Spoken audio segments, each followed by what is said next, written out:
অনুপ্রবেশকারী একাধিক খুন, সঙ্গে তোলাবাজির অভিযোগ। বসবাস করছে, আপনাদের বাবা বাসা যাচ্ছে, এটা আতঙ্কের ব্যাপার তো। হ্যাঁ, তাই তো আতঙ্কের ব্যাপার তো। বারবার নিজের নাম ও বাবার নাম পরিবর্তন করে ভোটার কার্ড বানিয়েছে।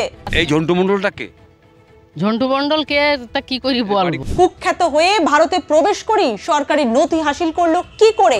আপনাদের সম্পত্তি আছে, হ্যাঁ, সেই সম্পত্তির ভাগ তো নেবে। তার জন্যই তো বলছি যে নামটা যাতে কাটা যায়।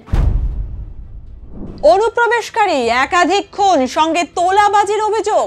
তিন ভাই যেন রাজ্যটোপ। দুষ্কর্ম চালিয়ে যেতে একাধিকবার ভোটার কার্ডের নাম পরিবর্তন, এমনকি বাবার পরিচয় বদল। এখনো পর্যন্ত কেউ জানেই না তাদের আসল পরিচয় কি, কি তাদের আসল নাম। যদিও তিন কুখ্যাত ভাইয়ের মধ্যে একজন পলাতক, দুজন জেলে।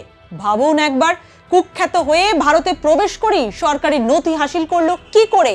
অতএব সর্ষের মধ্যেই তো ভূত রয়েছে। বসিরহাটের প্রাণ কেন্দ্রে এই গোটা গ্রাম পঞ্চায়েতে বাংলাদেশি হদিস, এবং এই বাংলাদেশি একটু অন্যরকম। বাংলাদেশ থেকে অবৈধভাবে পার হয়ে এই গোটা গ্রাম পঞ্চায়েত এলাকায় আসে। তারপর এই এলাকায় বেশ কিছুদিন বসবাস করার পরে এলাকায় খুন, জখম, রাহাজানি সব রকম সে তাণ্ডব চালায় এলাকায়, এবং তারা তিন ভাই সেই তাণ্ডবের মধ্যে জড়িত ছিল। এখান থেকে বেশ কয়েক মাস আগে এই গোটা গ্রাম পঞ্চায়েতের এলাকায় একটি চায়ের দোকানে সন্ধ্যেবেলা একটি যুবক খুন হয়। সেই নেপথ্যে ছিল এই গফুর এবং এদের তিন ভাই। এই বাংলাদেশিদের এই এখানে বসবাস করার সুবাদে এই ধরনের রাহাজানি কাজ তাদের কিন্তু একাধিকবার তাদের নামে উঠে আসছে, এবং সেই খুনের কিনারা করতে গিয়ে পুলিশ জানতে পারে যে এই তিন ভাই, যারা তিন ভাই, যে তিনজনেই বাংলাদেশ থেকে বেশ কয়েক বছর আগে এই ভারতে আসে, এসে এখানে বসবাস করে, তারাই এই খুনের সঙ্গে জড়িত। এবং তারপর তাদেরকে গ্রেপ্তার করে একজনকে, বাকি দুজন এই মুহূর্তে পলাতক রয়েছে। তাদের খোঁজে পুলিশ হন্যের মতো খুঁজে বেড়াচ্ছে। এবং এই যে এসআইআর আবহে, এই যে যখন বিএলও যখন ফর্ম দিতে বাড়িতে বাড়িতে যাচ্ছে, তখন যারা বাবা সাজিয়েছিল, কিন্তু এখানে দেখা যাচ্ছে যে বাবা তাদের পরপর কিন্তু তারা পাল্টিয়েছে। কখনো শাকচুড়ে এক ব্যক্তিকে বাবা বানানো হয়েছে, কখনো গোটায় আরেকজনকে বাবা বানানো হয়েছে, এবং অন্য আরেক জায়গায় গিয়ে আরেকজনকে বাবা বানানো হয়েছে। পরপর ৩-৪ জায়গায় তারা বাবার নাম পরিবর্তন করেছে। তাদেরকে নিজেদের গা ঢাকা দেওয়ার জন্য এই ধরনের কুকীর্তি তারা করে বেড়াচ্ছে। এই ঘটনা নিয়ে কিন্তু গ্রামবাসীরা সরব হয়েছে যে এই গফুর মণ্ডল থেকে, শেখ থেকে শুরু করে যারা এই বাংলাদেশিরা রয়েছে, তাদেরকে বাংলাদেশে ফিরিয়ে দেওয়া হোক। এ যেন আমরা সবাই রাজার রাজার রাজত্বে। এ বলে আমায় দেখ, তো ও বলে আমায়। অবৈধভাবে ভারতে ঢুকে এ কি কারবার বাংলাদেশিদের? এসআইআর না চালু হলে এত কাণ্ড কি জানা যেত? বসিরহাট ১ নম্বর ব্লকের গোটরা গ্রাম পঞ্চায়েতের পূর্ব ঘোনা এলাকা। এই এলাকায় মোস্তাকিন শেখ, ঝন্টু মণ্ডল ও গফুর শেখ নামে তিন বাংলাদেশির হদিশ মিলেছে। এই তিন বাংলাদেশের বিরুদ্ধে রয়েছে একাধিক খুন, রাহাজানি, তোলাবাজির অভিযোগ। বসিরহাট থানা সহ রাজ্যের বিভিন্ন থানায় অভিযোগ রয়েছে তিনজনের বিরুদ্ধে। এই তিন বাংলাদেশি অনুপ্রবেশকারী গত ১৬ই জুন এই এলাকার এক যুবককে খুন করেছিল বলে অভিযোগ। সেই ঘটনায় দুই অনুপ্রবেশকারী বাংলাদেশি এখন জেলবন্দি। আরও এক বাংলাদেশি অনুপ্রবেশকারী মোস্তাকিন শেখ পলাতক। এই তিনজনের মধ্যে গফুর শেখ বারবার নিজের নাম ও বাবার নাম পরিবর্তন করে ভোটার কার্ড বানিয়েছে। ২০১৬ সালের এই এলাকায় ভোটার তালিকায় নাম ছিল জিয়া মণ্ডল, বাবার নাম ছিল আইনুদ্দিন মণ্ডল। আবার এই ব্যক্তি ২০২১ সালে ভোটার তালিকায় নিজের নাম ও বাবার নাম পরিবর্তন করে ফেলে। সেখানে রয়েছে গফুর শেখ, বাবা হয়ে গেছে মোহাম্মদ শেখ, যার এপিক কার্ড নম্বর একই রয়েছে, পাশাপাশি বাড়ির নম্বরও একই রয়েছে। তার মানে ওই ব্যক্তি এই এলাকাতেই বসবাস করত নিজের নাম পরিবর্তন করে। এই বাংলাদেশি অনুপ্রবেশকারী আগে সন্দেশখালীর খুলনা এলাকায় ছিল বলে জানা গিয়েছে স্থানীয় সূত্রে। সেখান থেকে ১৬ সালে ভোটার কার্ড ট্রান্সফার করিয়ে এই পূর্ব ঘোনা এলাকায় আসে। বারবার করে জায়গা পরিবর্তন ও নাম পরিবর্তন করে এই বাংলাদেশি অনুপ্রবেশকারী গফুর শেখ। এ তো গেল গফুর শেখ আর মোস্তাকিন শেখের কথা, সঙ্গে ঝন্টু মণ্ডল। যদিও নাম পরিবর্তন করেই ওই বাংলাদেশি ঝন্টু মণ্ডল নামে পরিচিত হয়েছে এলাকায়। আসল নাম কি কারো জানা নেই। ঝন্টু মণ্ডল নামে ওই বাংলাদেশি অনুপ্রবেশকারী এখন জেলবন্দি। তার সাজানো বাবা ছাত্তার মণ্ডল ইতিমধ্যে বিভিন্ন প্রশাসনিক দপ্তর ও আদালতে বিষয়টি নিয়ে লিখিত আকারে অভিযোগ জানিয়েছে। ঝন্টু মণ্ডলকে, ঝন্টু মণ্ডল আমি চিনি না, ওরা আমি চিনি না। ও ঝন্টু মণ্ডল ওই আমার কীভাবে উঠেছে, ওই হচ্ছে কাগজপত্র নিয়ে এলো, ঘর দেওয়ার নাম করে মেম্বার। সেই মেম্বার থেকে কেতে কী করেছে আমি বলতে পারছি না, তবে আমার বললো। এরপর আমি দেখলাম, দেখার পরে আমি থানা জানিয়েছি, কোর্টের থেকে আমি কাগজপত্র করেছি থানার থেকে। তারপর আমি অঞ্চলে করেছি বিডিও বিডিও আপনার আপনার নাম কি? আপনার নাম কি? সাত্তার মণ্ডল। ছাত্তার মণ্ডল তো আপনার ছেলে ঝন্টু মণ্ডল দেখাচ্ছে এখানে। দেখাচ্ছে, ওই নামটা তো কাটতে হবে। আপনার কটা সন্তান? আমার একটাই মেয়ে। আপনি এই ঝন্টু বলে আপনার কোনো সন্তান না? না। এই ঝন্টুর বাড়ি কোথায়? ঝন্টুর বাড়ি শুনেছি, এখন শুনেছি বাংলাদেশে বাড়ি নাকি। এই ঝন্টু কি কয়েকদিন আগে এখানে মার্ডার করেছিল? সেই মার্ডার কেসে আসামি কি?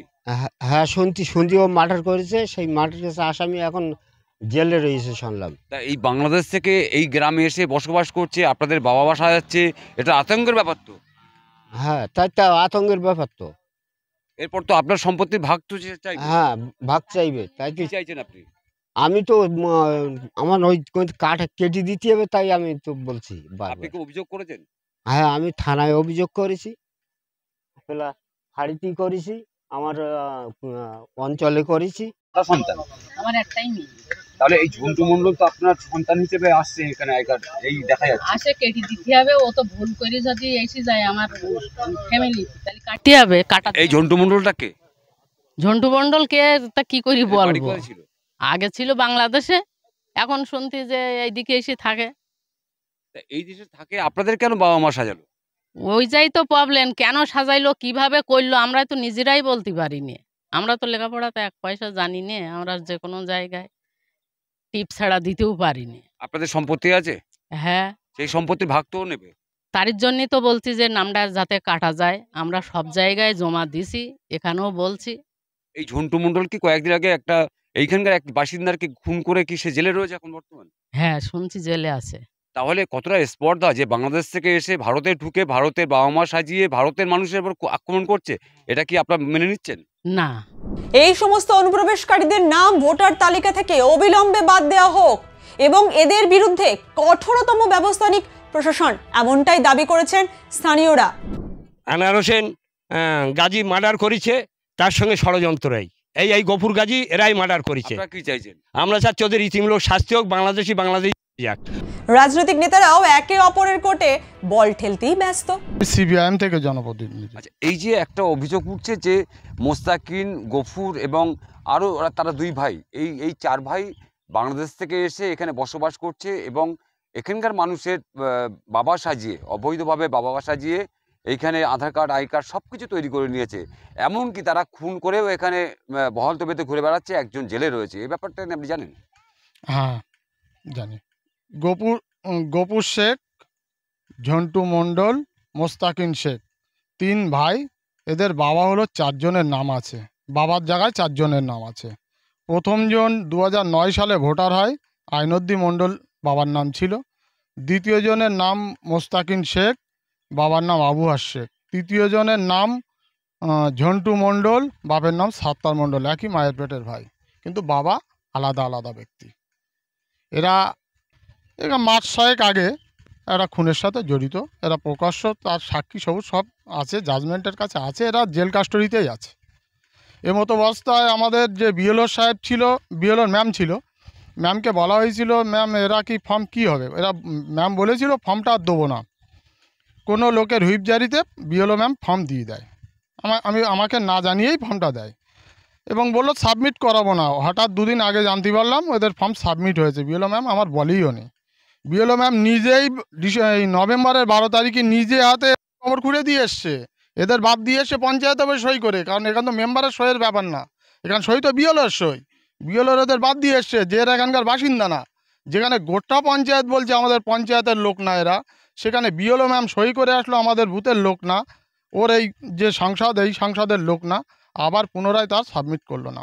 কার হুইপ কী প্রবলনে করেছে বলতে পারবো না, কারণ বিএলওর যিনি তার স্বামী বিএলএ। কংগ্রেস দল এই সমস্ত জিনিস কোনো রকমেই সমর্থন করে না। ওই মেম্বার প্রথম দিকেই আমরা দেখেছিলাম যে সেই বিভিন্ন রকম অবৈধ কাজের সঙ্গে জড়িয়ে পড়ছে, যার জন্যে আমরা দলগতভাবে তার বিরুদ্ধে প্রতিবাদ করেছিলাম বলে সে তৃণমূলের ছত্রছায়ায় যে আশ্রয় নিয়েছিল। তারপরে ওই যে সমস্ত ভোটার কার্ড সংশোধনের বিষয়ে, এই ভোটার কার্ড সংশোধনের বিষয়ে পুরোটাই বিডিও অফিস তদারকি করে।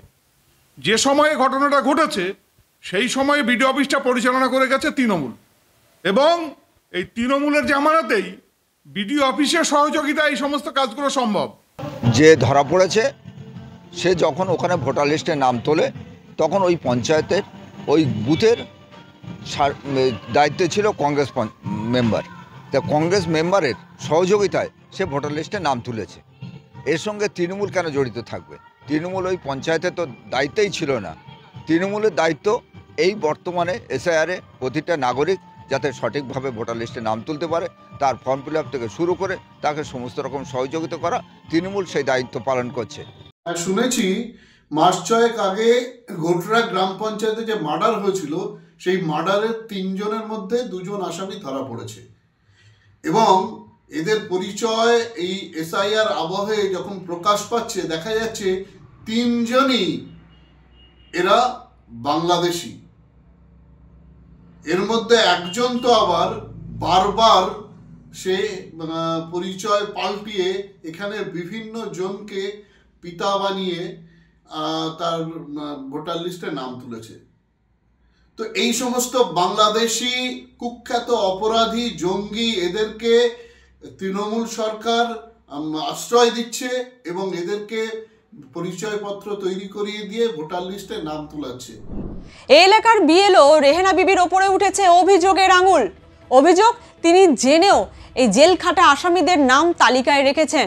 যদিও রেহেনা বিবির দাবি তিনি যতটা পেরেছেন চেষ্টা করেছেন ভুয়ো ভোটার খোঁজা, কিন্তু তালিকা থেকে বাদ দেওয়ার কাজ তো কমিশনের। শুনেছি লোকের মুখে, আমার পক্ষে তো সবটা চেনা সম্ভব নয়, তবু শুনে শুনে আমি মনে করেছি যে এই 3 জন বাংলাদেশি হতে পারে। সেই জন্য আমি তো পুরোটা সম্পূর্ণ আমার হাতে নয় যে ওদেরকে আমি এখনই সাবমিট করব না, এমনটা না। সাবমিট আমাকে করতেই হবে এবং আমি করেও দিয়েছি, এবং সেটা ম্যাপিং কি করেছিস না আমাদের এই আরসাই বুঝে নেবেন। এদের বাবা যারা বাবা সাজিয়েছে যাদের, তারা অভিযোগ করছে যে ওরা আমাদের সন্তান নয়। অর্থাৎ এই যে নামগুলো কেটে বাদ দেওয়া হোক, তারা আতঙ্কের মধ্যে রয়েছে, কারণ তার সম্পত্তি করাপ্ট হয়ে যেতে পারে। এই যে অবস্থা, নাম কেটে বাদ দেওয়া হোক বলেই তো আমি বাদ দিতে পারি না, সেটা কমিশনই বাদ দেবেন। স্থানীয় বাসিন্দাদের বিস্ফোরক দাবি, ক্ষমতায় থাকা পঞ্চায়েত সদস্যরা ভারতীয়দের আবাস যোজনায় বাড়ি দেওয়ার নাম করে তাদের ভোটার কার্ড ও অন্যান্য নথি নেয়, তারপর তাদেরকে বাবা মা সাজিয়ে বাংলাদেশে অনুপ্রবেশকারীদের ভোটার কার্ড ও অন্যান্য নথি বানিয়ে দিয়েছে। কাকে বিশ্বাস করবেন বলুন তো? এ যেন কিছু খুঁড়তে গিয়ে কেউটে বেরিয়ে পড়ছে।